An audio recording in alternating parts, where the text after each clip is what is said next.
Throughout our lives, we all go through events which change our life. These are moments which change and shape us. Behind me is a figure whose life-changing moment re-scripted the history of modern India. Jyotibha Phule spearheaded the movement against caste discrimination in India. He was one of the most important social reformers and thinkers of modern India itself.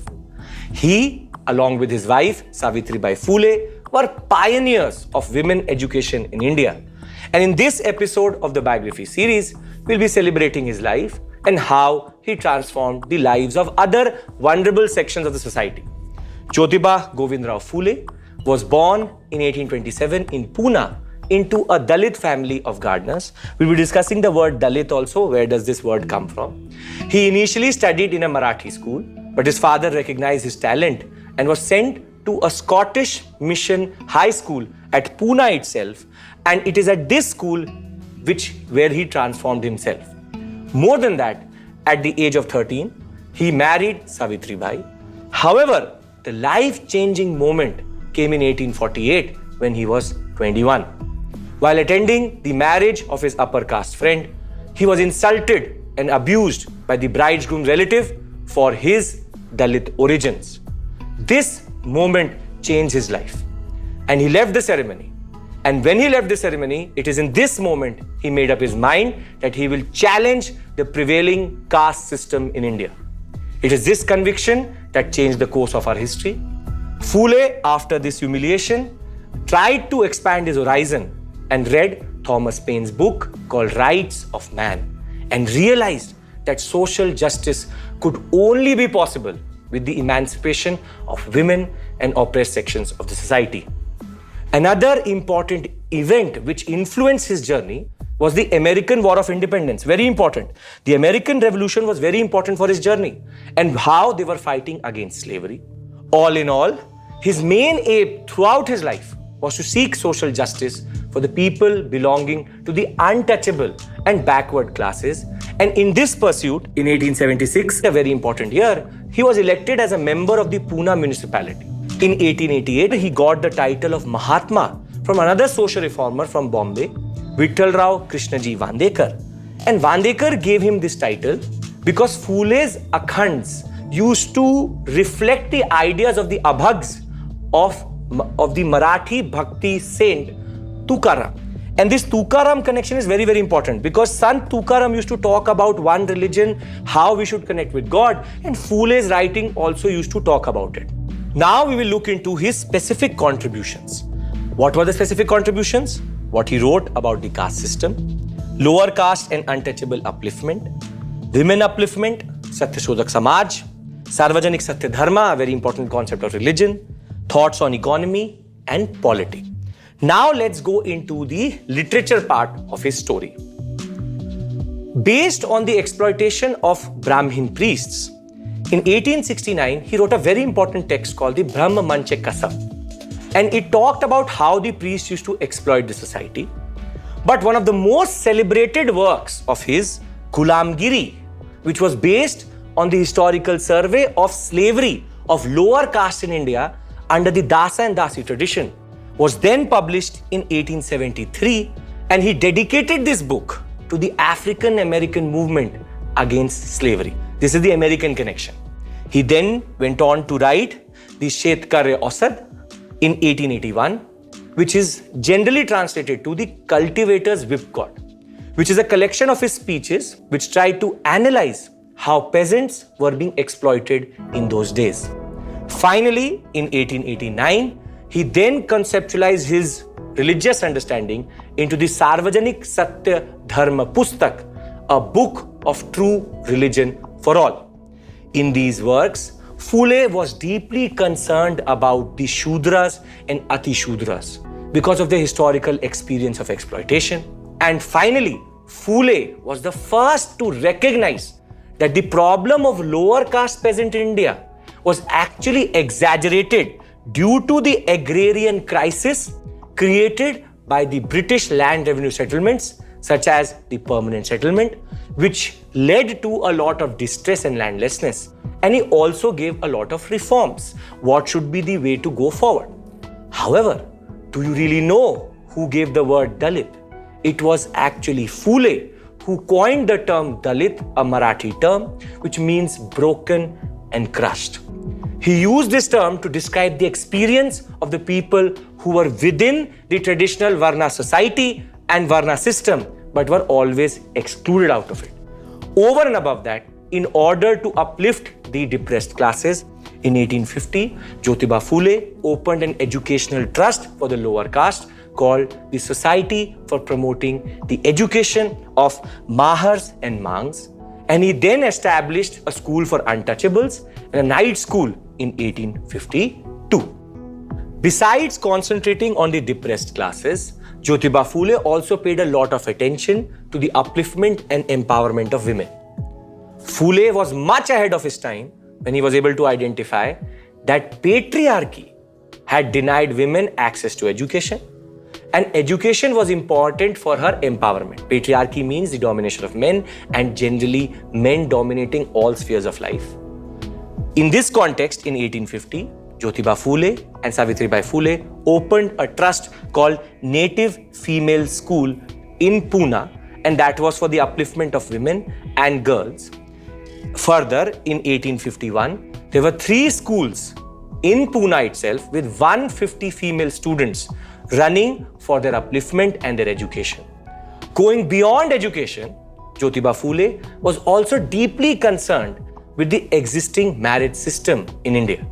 He attacked the customs and practices such as child marriage, marriage between young girls and old men, polygamy, and objections to widow remarriage and prostitution, which we discussed previously also in these episodes. He consequently supported the movement for widow remarriage in 1860. But much like other social reformers, he did not stop at words. In 1863, he became very, very important by establishing an infanticide prevention center at Pune to help upper caste pregnant widows to give birth in a safe and secure place. Phule also conceptualized his religious understanding. Phule believed in one God, but he never said that there was any one book which was God ordained. He discarded idolatry, more than that, ritualism and fanaticism. Unlike other social reformers, he was very critical of the social order produced by our scriptures. This is a very, very important point, which technically removes him from the larger context, because he said that there was a way our social reformers were only talking about the scriptures but not criticizing them. But he said that the social order which is produced by the scriptures are also a problem. He tried to put in its place a universal religion based on the principle of liberty and equality. And this vision manifested itself in the form of what we call as Sarvajanik Satya Dharma, or public true religion. He believed that this Sarvajanik Satya Dharma would emphasize on truth seeking without the aid of middlemen such as Pandits or anybody who was talking about interpreting our scriptures. This universal religion was based on liberalism, liberal ideas, and was primarily concerned with secular ideas. Institutionalizing his reform agenda, on 24th September 1873, Jyotibha Phule then established a very important organization called the Satya Shodhak Samaj, or what we call as the Society of Seekers of Truth, with the aim to fight for the rights of the depressed groups such as women, Shudras, and Dalits. Through this Samaj, he fought for and opposed idolatry and denounced the caste system. The Samaj campaigned for the spread of rational thinking, advocated the need for no priests in the temple itself. The Samaj also emphasized on human well-being, happiness, unity, equality, and more than that, easy religious practices and principles open to everybody. More than that, he used the newspaper Deenbandhu to spread his ideas. Interestingly, the Samaj also opposed the stronghold of Brahmins on bureaucracy. This is a very unique point. Phule believed that the Brahmin bureaucrats were responsible for misleading the colonial rulers, and there was a need to increase the representation of depressed classes in the bureaucracy for the upliftment of these classes. The Samaj also criticized the social order which was produced by the narrow reading of the Vedas and the Puranas. Moving beyond his socio-reformer hat or outlook, he was also an important thinker of his time. And when it came to his understanding of colonialism, it was extremely nuanced. When we talk about his thoughts on economy, while the nationalists viewed that industrialization was a solution for India's economic problems, Jyotibha Phule said no, the Indian economy is agrarian and the reform should come in agriculture. He was able to create a connection between colonial rule and the destruction of the agrarian sector. He was able to also identify a lot of causes for the agricultural crisis, such as a large population, high land tax, farmer exploitation by money lenders, and more than that, Brahmin government officers who were there in the revenue and irrigation department. And more than that, the unfair competition with British goods. He did not stop here.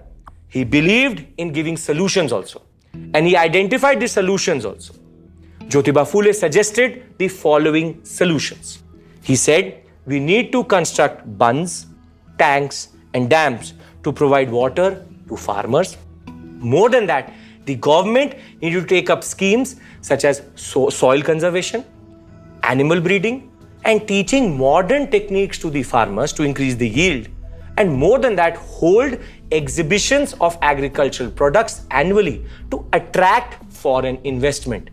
More than that, the government needed to reduce the burden of taxes on the farmers to make agriculture profitable. When we look at the overall outlook of Phule, he had both negative and positive things to say about British rule. According to Phule, colonial rule had established the rule of law and, more than that, the rule and principle of equality before law. This was a positive aspect. In contrast to this, the earlier regimes had imposed a lot of restrictions on education and occupation of lower caste and women. More than that, the British missionary schools and government colleges were ready to admit any student irrespective of the caste origins. More than that, in fact, Jyotibha Phule himself is the best example of this process because he was a product of a missionary school and became a social reformer himself. He knew that if the lower castes were educated, they would then become conscious of their political rights and then demand a share in political power, which really happened also. However, we should not think that he's pro-British. He simultaneously challenged British rule. He realized that the government was providing more funds and greater facilities to the higher education, which meant that this was neglecting the education of masses, where the lower caste children were. Governmental funds were very, very insufficient for the primary education. More than that, according to him, the scholarship system was favoring the literary and upper caste, which meant that there was no encouragement for the lower caste children. Very, very important. More than that, when he was part of the Pune municipality, he used to oppose this concept of welcome ceremonies. And these were for the higher dignitaries. What he argued was that why should we not put this money in the education sector? He also pointed out, and this made Phule very unique, that the bureaucracy was dominated by upper caste and the government needed to diversify it. Unfortunately, while we know a lot about his life and ideas, we know very little of the circumstances of the death of Jyotibha Phule. He died on 28th November 1890, but the point is, he lives on in his legacy. He was made immortal because of his works and writings, which then inspired the other depressed class movement in India, that including of Dr. B.R. Ambedkar. Phule's thoughts act as the model for today's concepts of inclusive development, poverty eradication, zero hunger, equal and quality education, gender equality, and reducing inequality and rural development in India. Agricultural reform was also emphasized by him, and this lives on in his legacy and ideals today. Jyotibha Phule is a very important personality in the social reform movement, and he changed the caste paradigm, the paradigm on women's education, and their empowerment. For more videos, log on to the Byju's app.